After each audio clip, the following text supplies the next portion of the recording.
Well, the water's clearing up. This site's probably done. Hey, this is Dana, your friendly neighborhood wildlife biologist in his name outdoors. Hey, if he can save me, he can save you. Well, I started this site about 10 days ago. I called it done last Thursday. Came back today, left 3 dive sets, and you can tell that dive set hadn't been touched. That dive set hadn't been touched, and the dive set over there hadn't been touched. So I'm going to show you something. So when I work these sites, remember when you first saw it, it was really muddy. You can actually see fish down there now. It's so clean. So nothing's been using this. That run right there is clean. See how the vegetation is slowly moving in?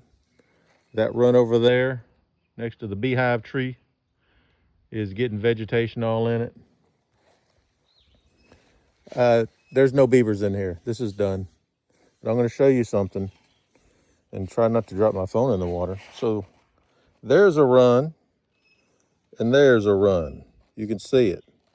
So when you have a beaver lodge on a bank den, the beavers come in underwater. And I'm going to walk out here and show you how deep this can be. So right there is an entrance into the lodge. That run over there is another entrance into the lodge. So the main entrance to the lodge was right here. So the beavers go in their lodge on a bank den underwater. Remember I told you beavers either swim usually on top or the bottom. And if you're walking in front of a lodge, that's how deep that can get down in there. So you can see the entrance. If I step across this, hold on. All right, you see I'm in that much water. That's where the water's about up to the metal part right there. Watch this.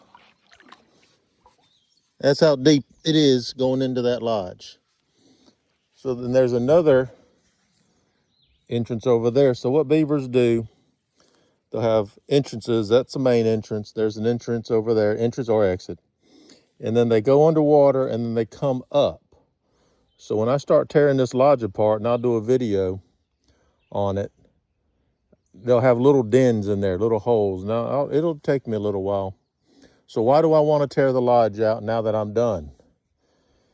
Because if I leave a home there, you get squatters. I don't want a young couple to come in here and say, hey, there's a home. No one's living here. We're just going to start it. So I'll yank the top off it and try to expose the middle where they go. They can't have exposure. That's the reason you see mud all over it. It's kind of like patchwork. It's kind of like it's keeping the water out. So I'll take the top off, and I'll tell the landowner right before a big rain comes in, use a mixture of diesel fuel and gasoline and light this lodge up. Just burn it down. And then that'll take care of any future beavers coming from using it. Might they patch it up? Yeah, they might. But it gives you time to work. So that run is almost good as in clear. And I'm walking between the runs. Now you can see how I'm setting these things. So when you set these dive sets, so I had that run right there. And you see all this moss. Look at those past videos. That stick's holding up a 330 on the bottom. And if you can really look, you see those two X-shaped sticks right there? That's holding my 330. Those two, they're underwater. They're holding my 330 on the bottom. So when beavers come up to something, they're going to dive. But these beavers are coming out. This run is so long. They're coming out of the lodge, staying underwater, going through way up there, and then diving under and coming out over there. These beavers were coming up over there possibly, but they're usually getting out in the middle. But now that this is all clear, these beavers are, I've caught them out. They're done. There's another fish. I don't know enough about ponds and know what this stuff is to do it, but this run right here, that's how deep that run is. That run right there is, if I stepped in there, it'd come above my waist. So we're done. I got to go to the other pond. I think I'm done there. So I'll pull everything out.